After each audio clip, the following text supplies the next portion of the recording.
Hey guys, so this is a moment of victory, a win for truth, a win for freedom of speech in India.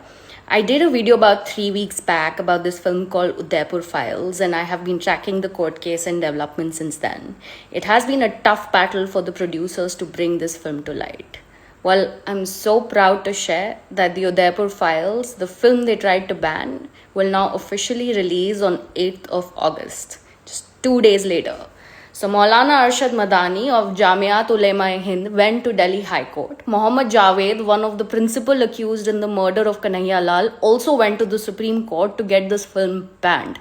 Now, we all should be asking ourselves how a murder accused is getting the support and backing to approach the Supreme Court in India, and by who, when many common citizens cannot afford it. How is he able to afford couple Sybil's fees? And what is Jamiat-e-Hind Ulema's role in fighting for such accused people? But that's for another reel. That said, they said it would disturb communal harmony. They filed petitions, they tried to stop it, but the truth doesn't bow to fear. And now the world will see what happened to Kanhaiya Lal. How, in a secular democratic country, a man was beheaded by two Muslim men and his accomplices in broad daylight for sharing a status on Facebook in support of Nupur Sharma, a daring, courageous woman who stated the obvious.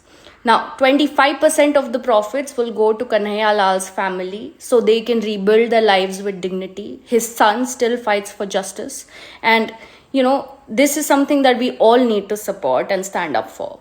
I want to thank the Indian government for taking a strong stand, for standing with free expression, and for not giving in to the pressure. We all know there was a lot.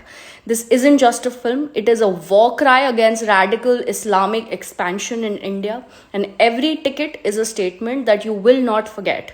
You will not be silenced. To every voice that tried to suppress this film, you lost. India has chosen the truth. Tickets will be available on Book My Show soon, starting tomorrow. The producers didn't get much time to do the marketing. They have to release ASAP. Now it's our duty to show up, watch it, support it, share it. Let them know our memories cannot be banned. Satyamev Jayate and Jai Hind.